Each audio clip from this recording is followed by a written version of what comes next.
undifferentiated cell is replaced by another cell type, this is known as, this is a simple straightforward question that has come, simple understanding. What is it? One cell is replaced by another cell. Everybody knows the answer to this question is option C, metaplasia. So there is no much to discuss about this. Answer is metaplasia.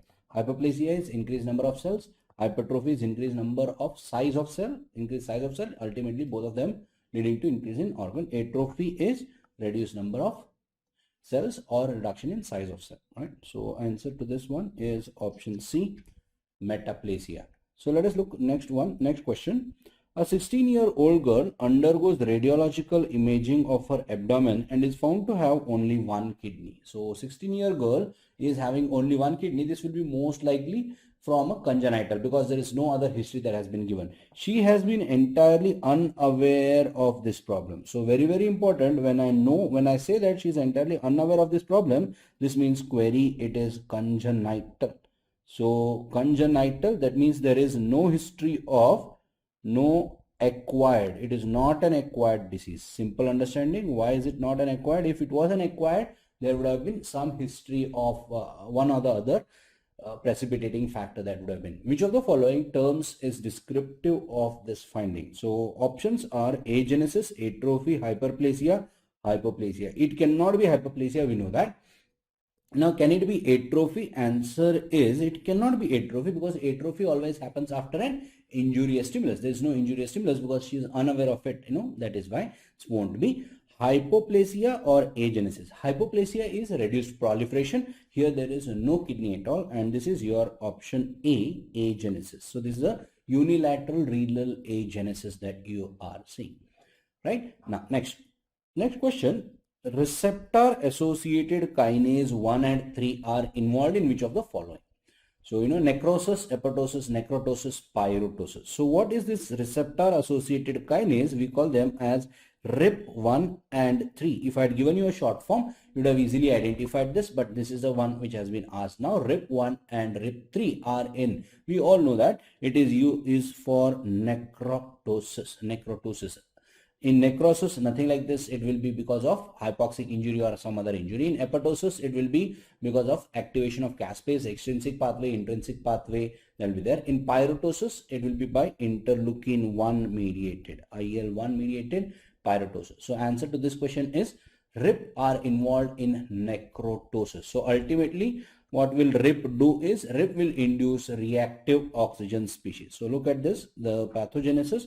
The RIP complex, there is RIP1 and RIP3 complex, and this will ultimately lead to increase in ROS, which will lead to oxidation of the membrane and death of the cell, including the mitochondrial also. Next one, ghost cell on microscopy seen which of the following? So what is ghost cell? Ghost cell is outline is maintained, no nucleus. So outline is maintained, no nucleus. This is what we call it as ghost cell. Is seen in coagulative, liquefactive, apoptosis, autophagy. In apoptosis, no. In autophagy also no. Answer is in coagulative necrosis. Outline is maintained and no nucleus is seen. Ghost cell, right? So in liquefactive, we'll end up seeing liquefaction of the tissue there, right? Yes. So ghost cell in coagulative necrosis. So basically these are called as ghost cells because they have the outline of the cell, but they do not have the soul of the cell. There is a nucleus is not there. Okay, so yes, other differences we have given here, just difference between coagulative and liquefactive, we all know about that. Now next question, a routine, okay, so look, a routine complete blood count performed on a 22-year-old medical student reveals abnormality in her differential leukocyte count. So there is an abnormality in DLC in 22-year-old, and she has been complaining of frequent sneezing and watery eyes during past several weeks, and reports that she frequently had such episodes in the spring and in summer. So there is episodic presentation of this patient, sneezing with watery eyes, and there has been an abnormality in differential count. So what is your diagnosis, by the way? If you are thinking of this, is it infectious? No, unlikely. Query, this will be allergic. Why? Probably she is having an allergic rhinitis here, right? So which of the following cell types is most likely to be increased? Of course, the moment I say allergic, answer will be eosinophils will be the answer, right? This will be a histamine mediated eosinophilic, right? So this is what is allergic rhinitis. Type 1 hypersensitivity, T helper. Which T helper? Might be the same question. I can ask which T helper cells. T helper 2 cells are involved. Eosinophils are involved in this, right? Next, function of guardian of genome, that is the P53 gene, is. What is the function of P53? Increased cell proliferation? It cannot be. It has to suppress. It's a tumor suppressor gene. Evasion of apoptosis. Does it evade apoptosis? That is also false. It should induce apoptosis if there is an abnormality. Inducer of necrosis? Answer is no. Necrosis will not be. Whenever there is an abnormal DNA, you will not induce necrosis. Remember, you will be inducing apoptosis, not necrosis. So that is also not the answer. Answer is option D, reduced mutation rate. That is the correct answer in this. Reduction in the mutation. Basically, it will check the mutation. If it is abnormal, it will send to repair. If repair is not possible, it will induce the death of the cell also by apoptosis. Next, which of the following genes is not involved in hereditary pancreatitis? So question says not involved in hereditary pancreatitis. CFTR, we all know that yes, it is involved in. CFTR will have a thick mucus that will be there, which will lead to obstruction and also acidic pH inside the pancreatic duct that will lead to pancreatitis. PRSS1 gene, yes, this is also involved. SPINK is also involved. CDH is not involved in hereditary pancreatitis. CDH is the one which is seen in either lobular carcinoma of breast or even in the signature cell adenocarcinomas.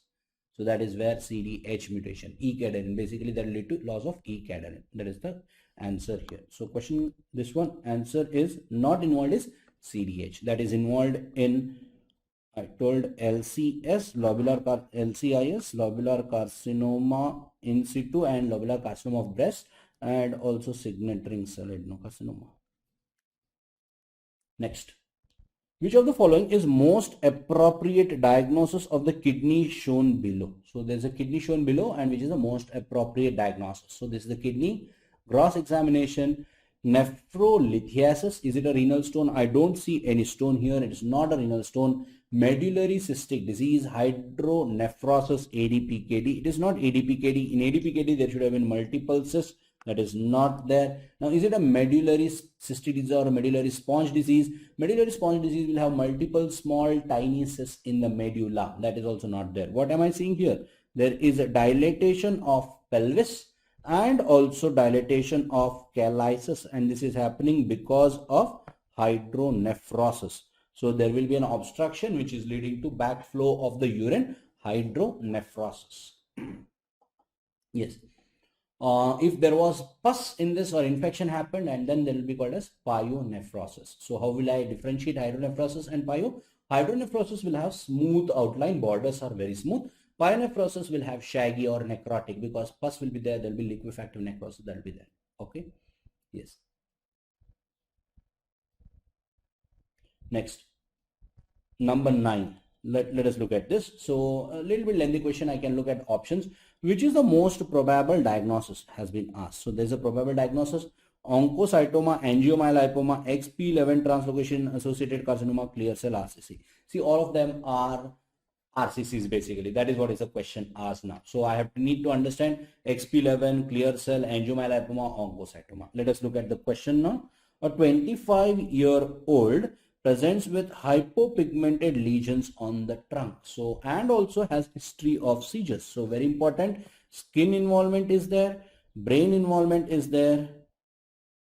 Brain involvement with complaints of an abdominal mass. So there is an abdominal mass. In addition, there is an abdominal mass. On ultrasound, there is a lesion noted in the left kidney, which is 3 into 3 centimeters. So basically, brain, skin, and kidney mass. So you have to club all together and you have to get the answer. Is it a clear cell RCC? Answer is no. Why not? Clear cell RCC can be associated with von Hippel-Lindau, and that will have a polycythemia. And yes, seizures, unlikely. Hypopigmented lesion, no there. And XP11 translocation, again no, because this is the one which can occur in children which will have both papillary features as well as the clear cell features. That is not. Angiomyolipoma, this comes under a tumor group called picomas, which are associated with tuberous sclerosis. Very important, tuberous sclerosis can have cortical tubers which can lead to seizures, focal neurological deficit, hypopigmented lesions, and also picomas which can occur in kidney in the form of angiomyolipoma. It can occur in the lung. Lymphangiomyomatosis can be happening. That is what is the answer to this. Angiomyolipoma will be the answer to this, not oncocytoma. Oncocytoma is a benign tumor of kidney, not associated with any of these manifestations.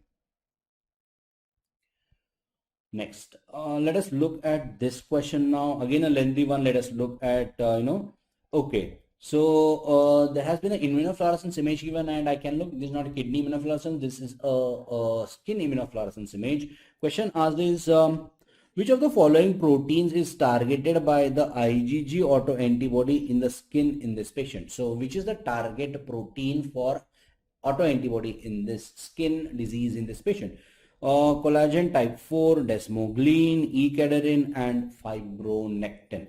One thing, collagen type 4, if it was ideally it should have been in the basement membrane, not in the skin, which is like Goodpasture syndrome, nothing to do with here, but anyway I can rule out from that itself.